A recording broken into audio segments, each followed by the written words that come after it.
KPBS On Demand is supported by UC San Diego's Art Power, presenting cellist Joshua Roman, performing from his album Immunity, alongside music by J.S. Bach and more, Sunday, June 22nd at UC San Diego's Epstein Family Amphitheater. Reserve your tickets at artpower.ucsd.edu.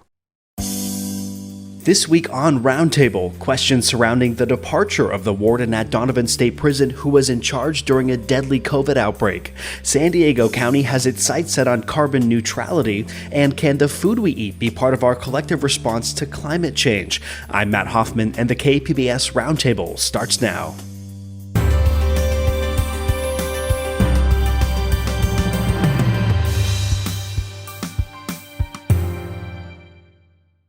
KPBS On Demand is supported by UC San Diego's Art Power, presenting cellist Joshua Roman, performing from his album Immunity, alongside music by J.S. Bach and more, Sunday, June 22nd at UC San Diego's Epstein Family Amphitheater. Reserve your tickets at artpower.ucsd.edu.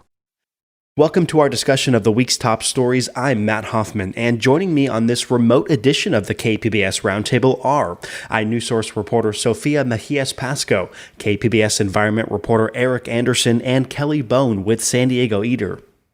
There's a new warden at the Richard J. Donovan State Prison in Otay Mesa, but questions still persist about the former leader of the California prison who was in charge when COVID-19 cases and deaths were spiking. An iNewsSource investigation about the former warden also found that he made personnel decisions during his tenure that provoked internal reviews and calls for reform. Joining me to discuss this story is iNewsSource reporter Sofia Mejias-Pasco. Hey, Sofia. Hi, thanks for having me.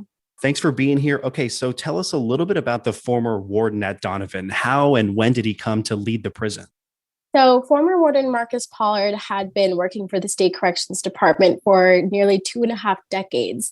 When he became acting warden at Donovan, he had served lower level positions at other state prisons around the state at the time that he was promoted to acting warden. And after he served about a year as acting warden, he was appointed as official warden of the state prison in November 2020. Yeah, so Warden Marcus Pollard, he was in charge of more than 3,000 inmates and over 1,500 staff members. In your story, you write about allegations that he was not able to control a deadly COVID outbreak there. What did your reporting find? Yeah, so in the winter months in December and January of 2020 and early 2021, there was a huge outbreak at Donovan. There were outbreaks at the time around the state, in prisons, and both just in general. So a lot of the state was having a really hard time dealing with COVID outbreaks, but Donovan had one of the worst. In the end, they tallied 18 COVID-19 deaths over the course of the pandemic. That's the 5th highest among state prisons. They had nearly 600 COVID-19 infections among inmates at one point. And they also have a medically vulnerable population. So it was really difficult for the prison to get a grip on things. There were allegations that staff weren't masking up all the time. The state Corrections Department did admit at one point that, staff were so overwhelmed with the outbreak that they weren't isolating COVID-19 positive inmates from those who were not COVID-19 positive. So there were a lot of things that may have gone wrong during the management of this huge outbreak that happened. You mentioned that it was hard to get a grip on things there. Do we know what led to the prolonged and deadly outbreaks? Well, we can't say exactly for sure. We like I mentioned before, there were allegations that some staff weren't wearing masks. There were allegations that they weren't isolating COVID-19 positive inmates. And again, this is a medical facility prison. About a fourth of the inmates there have disabilities, which makes them more vulnerable to diseases like COVID-19. So those probably all played a factor in making this outbreak one of the deadliest in California prisons.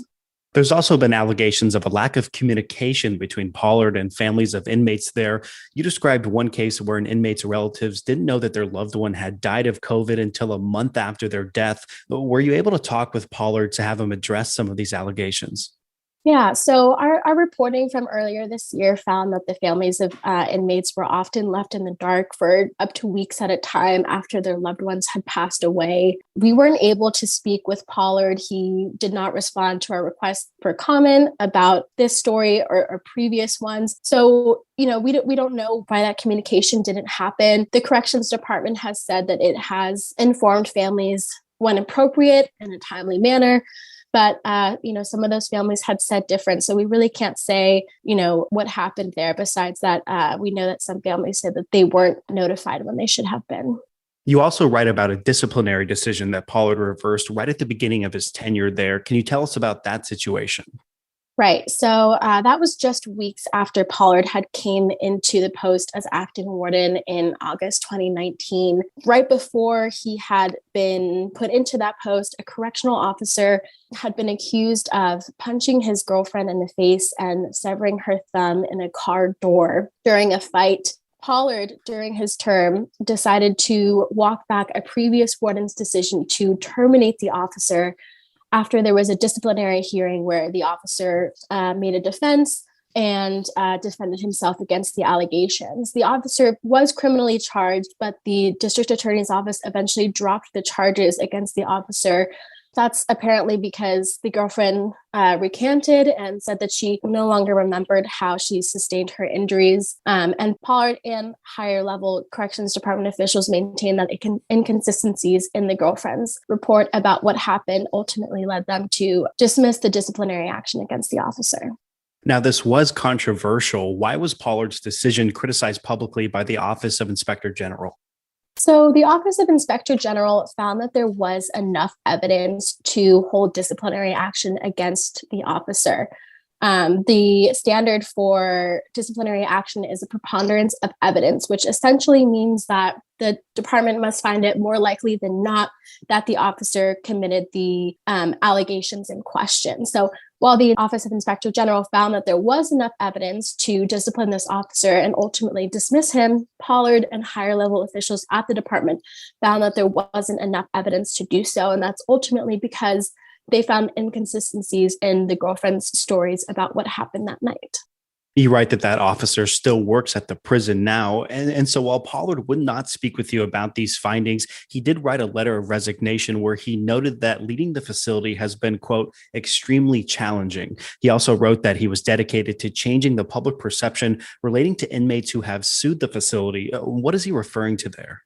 Right. So, he was very short in his letter of resignation. We can't be exactly sure about what exactly he was referring to when he said extremely challenging. But over the course of his 2 years as warden, there were significant challenges. And one of them was this litigation that has been going on for decades, alleging that disabled inmates across prisons in California have had their rights abused since the 1990s. That case is called Armstrong v. Newsom, and he referenced that specifically in his letter of resignation. His term has been defined by this court order that was handed down as part of the litigation that mandated a long list of reforms at Donovan specifically that have, been in some controversy over the past 2 years. And that Inspector General report that we mentioned earlier found that top prison officials have a tendency to give, quote, undue credence to its officers. And you also mentioned that court records point to a culture of retaliation among corrections staff. And you write in your story that there's a new warden there now. Is there any sign that things are changing? Yeah, so the new warden took over in the beginning of October. I think it'll take some time to really know how that warden will take to carrying out some of the issues that Pollard left behind. I think, there's still a lot of reforms that have to be carried out at the prison that the new warden will take over. We'll definitely be keeping an eye out for any word from inmates at Donovan or families of those at Donovan who will really be some of the first to know how this new warden may be changing things or whether things are staying the same. I've been speaking with iNewsSource reporter Sophia Mejias-Pasco. Thanks so much for your time, Sophia. Thank you. And iNewsSource is an independent nonprofit partner of KPBS. KPBS On Demand is supported by UC San Diego's Art Power, presenting cellist Joshua Roman, performing from his album Immunity, alongside music by J.S. Bach and more, Sunday, June 22nd at UC San Diego's Epstein Family Amphitheater. Reserve your tickets at artpower.ucsd.edu. The state of California is looking to achieve carbon neutrality by 2045, and in San Diego, county officials are looking to take dramatic steps to meet that goal locally. The idea here is to only release as much carbon in the air that can be absorbed, but the transition process is not an easy one, according to UC San Diego professor of economics Gordon McCord. This is reimagining our energy system and our transportation system and how we think about changing land use at a pretty fundamental level and doing it very, very quickly. Joining us to dive into the county's plan for a net zero carbon future is KPBS environment reporter Eric Anderson. Great to have you here, Eric. My pleasure. Okay, so let's dive into it. First of all, what is carbon neutrality and why are we seeing this coming up at the county level? Well, carbon neutrality is exactly what you said. It's balancing the amount of carbon that's released in a region by technologies or by projects that can absorb carbon so that you're not adding to the carbon problem. And why are they doing it? Well, the state is mandating this for all municipalities in the state of California. By 2045, they want every state to be a net carbon zero state, or a net carbon zero area, because that means that they're not contributing to the climate warming problem that we're already dealing with. So it sounds like there's just a lot of carbon out there, Eric. What are some of the projects that help remove it? Well, it doesn't necessarily have to be a project, but we know that there are certain natural ways, for example, that carbon is taken out of the air. Wetlands can absorb carbon. Forests can absorb carbon. Making sure that those two habitats are not only prominent but preserved are a couple of ways that the county can reduce the amount of carbon put into the air by balancing it with things that take carbon out of the air. You report that county staff and researchers locally and from around the country have been looking at how to transition to net zero. What did they say needs to be done or has to happen to get there? Well, they said that we fundamentally have to change the way we get around, the way we decide how to use land for housing and other projects, and the energy system that we currently rely on. We need to basically electrify much of what we're currently doing. That means not having natural gas power plants to generate electricity. That means having lots of cars on the road that are electric cars and not cars that run on fossil fuels. And that's one thing that really has been kind of a tension point in these discussions, where cars fit into all of this. At a meeting this week, Jim Desmond, county supervisor from the North County, kind of spoke out about how cars have become sort of the bad guy because it's the low-hanging fruit. Here's what he had to say. I don't believe cars are the problem. Cars are not the problem. Individual vehicles are not the problem. It's the emissions. The emissions are the problem. And I think we need to move towards incentives for cleaner hydrogen, electric vehicles, whatever, for tractors, trucks, all equipment. And he also said that, we have a housing shortage that we have to deal with. This was another point that he made in the supervisors meeting. We have a housing shortage, and that may necessitate building housing developments that are outside of the current urban areas because he says infill is very expensive. But environmentalists kind of fire back and say, look, if you build outside of the existing urban areas, what you're doing is creating the need to drive. And if you create the need to drive, that releases carbon into the atmosphere. So it's kind of a tension point there. And so we're talking about a lot of electricity. Aside from the transportation side of things, what other changes could we see coming? Yeah, there are possibly big changes in terms of the way energy produced. And just to give you an idea, the current energy that's produced in the county is primarily natural gas energy. And what this report is talking about is basically shifting that over to renewables, creating all kinds of solar panel arrays, both utility scale in the eastern part of the county and rooftop solar in the western part of the county.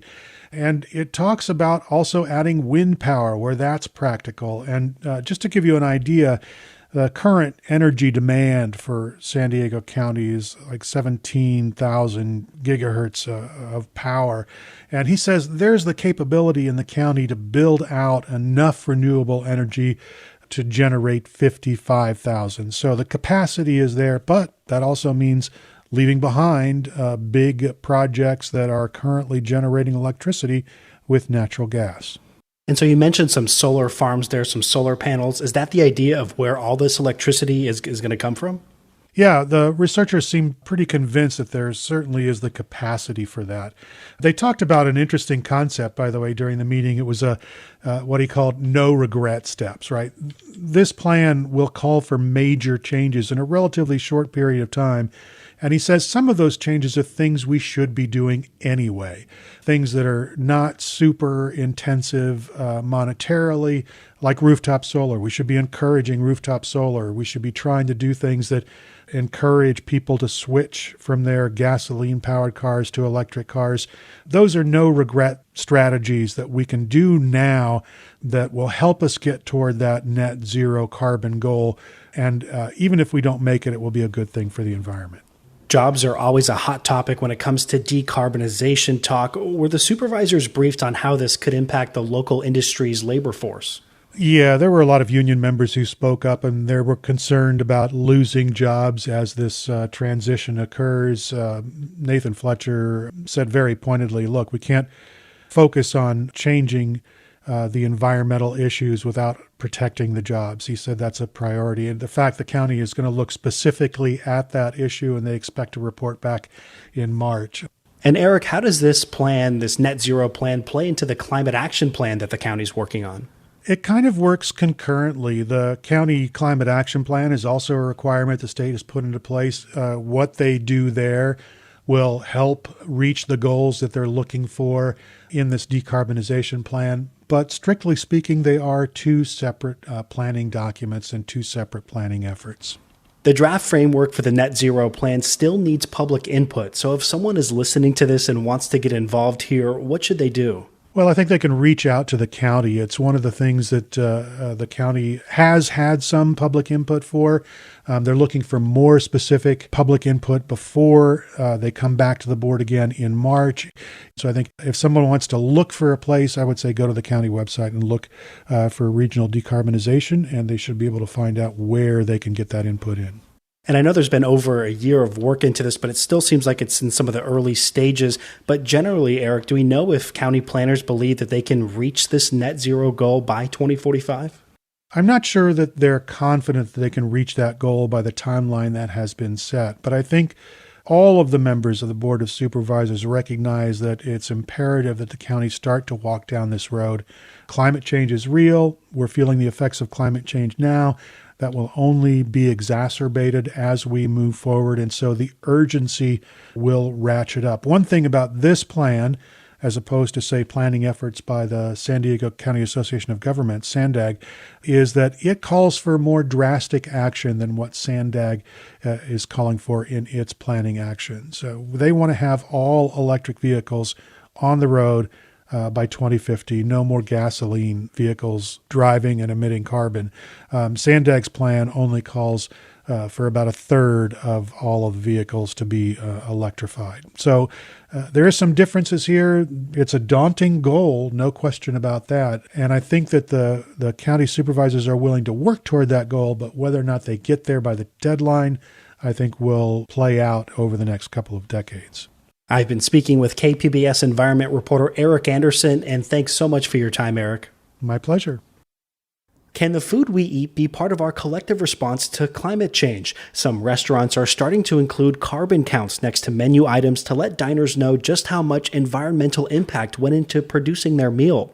Whether motivation comes from the climate, humanitarian, or simply nutritional reasons, there's a growing demand for meat alternatives.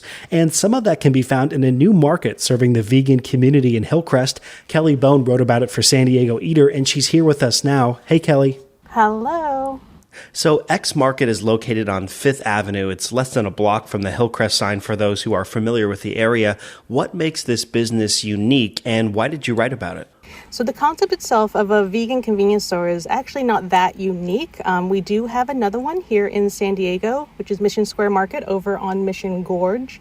But it is a business model that has been growing in popularity over the past decade, I would say. But X Market is really the first global player in this field. They have a strong e-commerce side, and they are now developing these standalone markets with a few flagships across the globe with San Diego being one of the first ones that they're developing.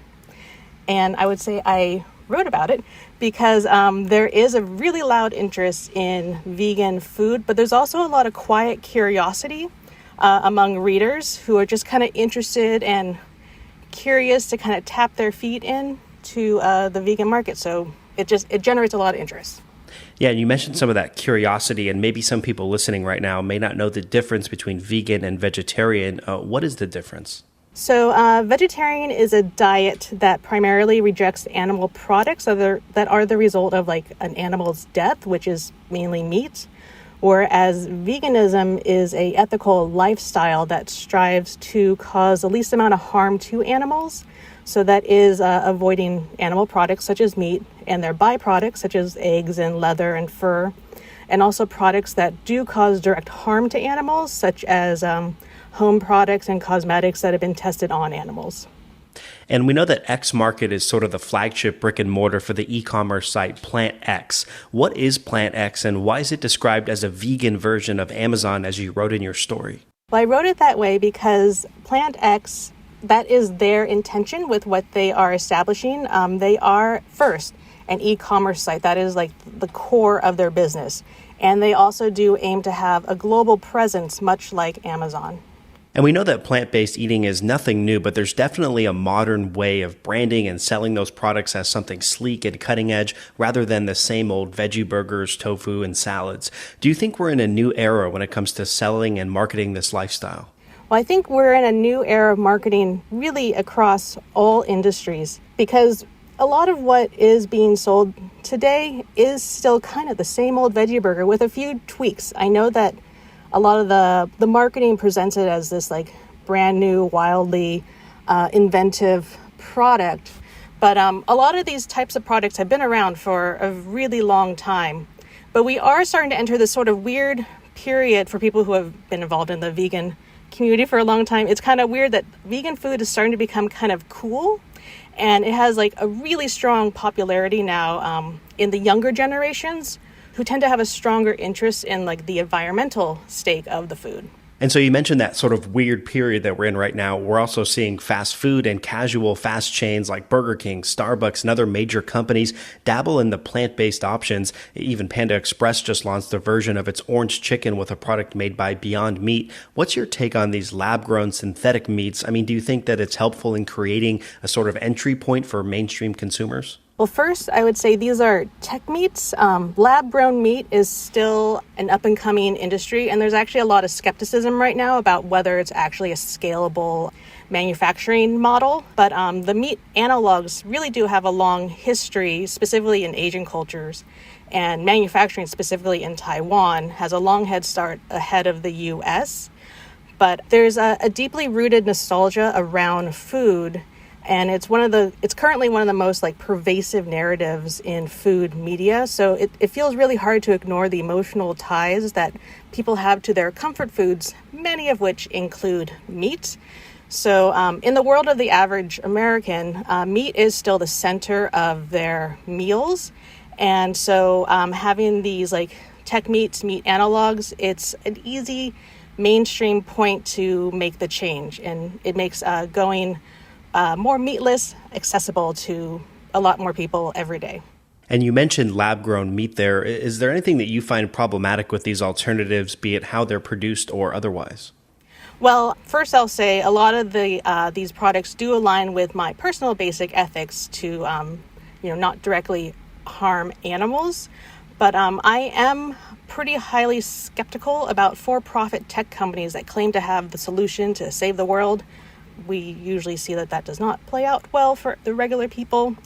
But the biggest issue I have with tech meats is that they really are taking up most of the space in the conversation. And they are the first thing people think of now when you mention vegan food.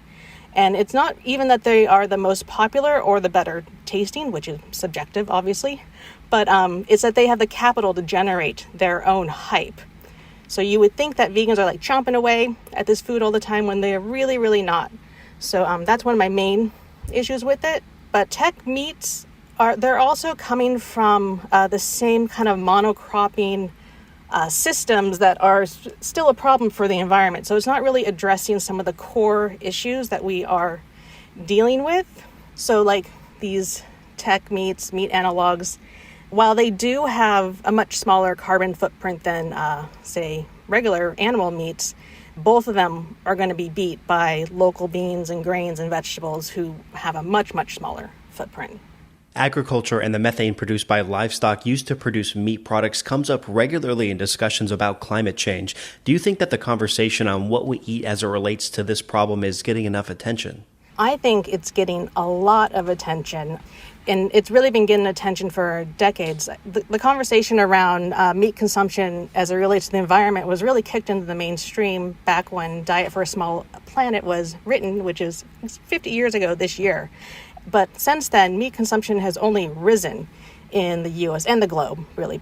So I would say there's a lot of attention out there, but there's just not a lot of action being taken. So we heard about the plant-based orange chicken and some of these other new items that are coming up. For those who are thinking about maybe making a change to their diet, how would you recommend going about it? I think the easiest way for someone to start making the changes is to basically let someone else do the cooking for you. So go to a restaurant and order what they're making, order the Beyond Orange Chicken, or go to a vegan restaurant and try out their food. Let the professionals who have been cooking and manipulating vegetables for years, decades, make the food for you so you can really see how delicious and tasty it can be. I've been talking with Kelly Bone. She's a freelance food writer based here in San Diego. You can find her work in San Diego Eater and on her website, thevegfoodie.com. Thanks so much for your time, Kelly. Thank you. That wraps up this week's edition of the KPBS Roundtable. I'd like to thank my guests, Sophia Mejias-Pasco with iNewsSource, Eric Anderson with KPBS News, and Kelly Bone with San Diego Eater. If you missed any part of our show, you can listen anytime on the KPBS Roundtable podcast.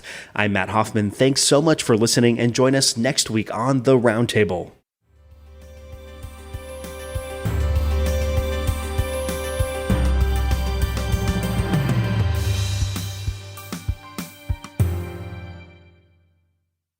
KPBS On Demand is supported by UC San Diego's Art Power, presenting cellist Joshua Roman, performing from his album Immunity, alongside music by J.S. Bach and more, Sunday, June 22nd at UC San Diego's Epstein Family Amphitheater. Reserve your tickets at artpower.ucsd.edu.